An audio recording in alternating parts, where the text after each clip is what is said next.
Kelapa merupakan salah satu komoditas pertanian yang penting di Indonesia.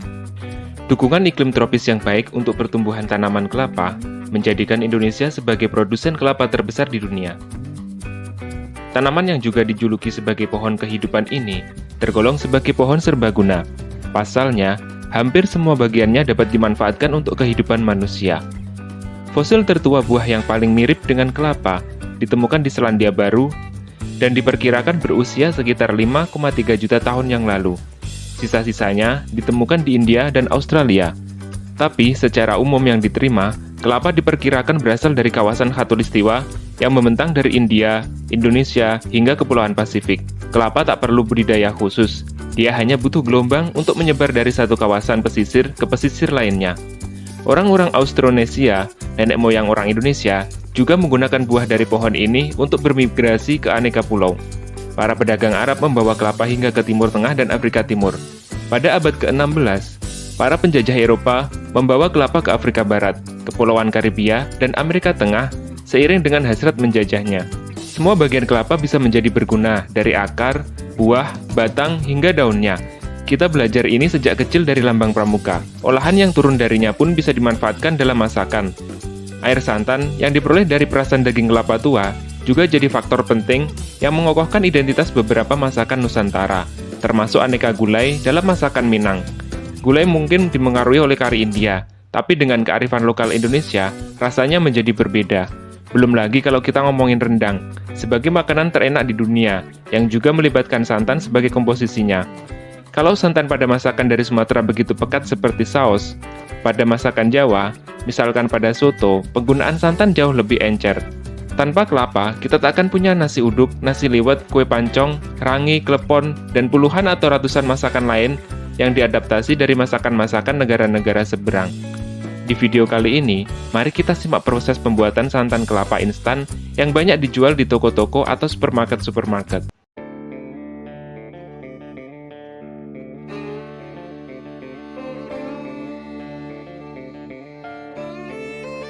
Pertama, setelah buah kelapa dipanen dari perkebunan kelapa, kelapa-kelapa ini disortasi atau dipilih kelapa-kelapa yang memenuhi standar untuk produksi, dan dipisahkan kelapa-kelapa yang rusak atau busuk. Setelah itu, kemudian kelapa dikupas sabut, kulit luar, dan tempurungnya. Proses ini bisa dibilang masih dilakukan semi-manual oleh pekerja dengan bantuan mesin. Setelah itu, baru dikupas untuk kulit buahnya agar tersisa daging buah yang putih saja. Pengupasan dilakukan secara manual oleh pegawai. Kemudian dipisahkan dari air kelapanya. Air kelapa digunakan untuk produk lain, misalnya untuk pembuatan nata de coco atau minuman air kelapa. Setelah itu, baru kelapa masuk ke dalam konveyor yang akan mengantarkan kelapa ke proses pembersihan selanjutnya. Buah kelapa yang masih ada sedikit kulit buahnya dibersihkan lagi oleh pegawai sampai benar-benar putih bersih. Selanjutnya, kelapa dicuci dengan air untuk menghilangkan kotoran-kotoran yang masih terikut. Buah kelapa yang putih bersih ini masuk ke mesin untuk diparut atau digiling ke ukuran-ukuran kecil. Untuk selanjutnya, parutan kelapa ini dipres untuk mengeluarkan santannya. Di beberapa pabrik, sebelum diparut, kelapa melewati proses blansir, yaitu perendaman dengan air panas yang bertujuan untuk memudahkan proses pemarutan. Selain itu, blansir bertujuan untuk menonaktifkan enzim, sekaligus mempertahankan nilai gizi dan warna, serta rasa alami dari santan kelapa. Setelah itu, santan hasil pres tadi masuk ke dalam proses penyaringan. Proses ini bertujuan untuk memisahkan padatan-padatan kelapa yang masih terikut ke dalam cairan santan. Hasil dari proses penyaringan ini kemudian masuk ke tangki separasi untuk membuang minyak dan kotoran yang tidak diinginkan. Selanjutnya, kelapa memasuki proses sterilisasi UHT atau Ultra High Temperature. Teknologi UHT ini merupakan salah satu teknologi tingkat tinggi yang bertujuan untuk membunuh semua bakteri atau mikroorganisme jahat di dalam santan kelapa tadi, dengan tetap menjaga kandungan nutrisinya. Memang kebanyakan teknik atau proses ultra high temperature atau UHT ini digunakan pada susu, tapi ternyata juga bisa diaplikasikan pada santan dalam kemasan. Pada intinya, santan dipanaskan dengan suhu yang sangat tinggi dalam waktu yang singkat, sehingga mampu mematikan bakteri dan menjadikan santan steril.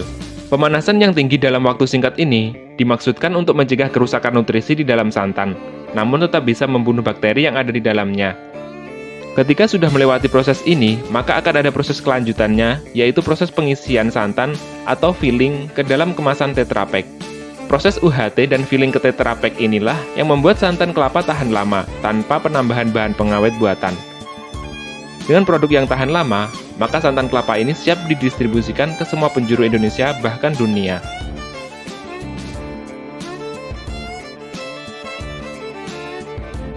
Produksi kelapa di Indonesia tidak hanya untuk memenuhi kebutuhan dalam negeri, tetapi juga diekspor ke berbagai negara. Berdasarkan catatan FAO, yang dilaporkan Pusdatin Kementerian Pertanian, Indonesia merupakan produsen sekaligus eksportir kelapa butir terbesar di dunia dalam kurun waktu 2016 sampai 2020 dengan kontribusi sebesar 58,37% atau lebih dari setengah terhadap total volume ekspor kelapa dunia. Eksportir terbesar selanjutnya ditempati negara Thailand, Vietnam, India, Pantai Gading, dan Malaysia. Data dari Pusdatin, dalam kurun 2016 sampai 2019, produksi kelapa terus mengalami penurunan dan naik sekitar 18.000 ton pada tahun 2020.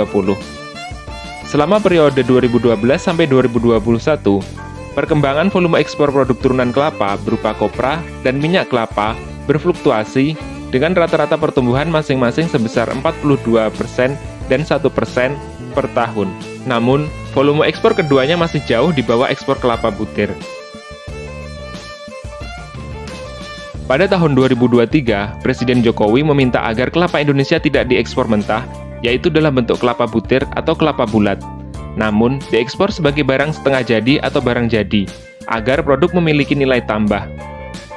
Nata de coco, arang batok, dan kelapa parut adalah beberapa produk turunan dari kelapa. Nilai tambah nata de coco mencapai 3,6 kali dari kelapa butir. Nilai tambah kelapa parut mencapai 6 kali, dan nilai tambah VCO atau Virgin Coconut Oil hingga 11 kali daripada kelapa diekspor dalam bentuk kelapa butir saja. Ekspor produk turunan kelapa, baik berupa barang setengah jadi maupun barang jadi, mampu meningkatkan tersedianya lapangan kerja, pendapatan bagi petani, serta penerimaan devisa negara.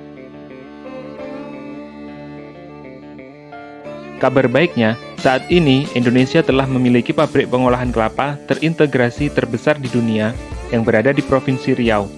Riau sendiri dikenal sebagai provinsi penghasil kelapa terbesar di Indonesia.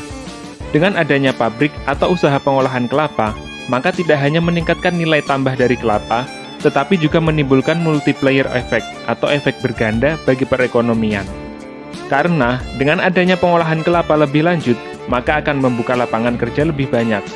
Lapangan kerja yang lebih banyak, maka berarti akan memutar roda perekonomian di sekitar pabrik atau pusat pengolahan kelapa khususnya, dan Indonesia pada umumnya, dengan tentunya tetap memperhatikan kelestarian lingkungan.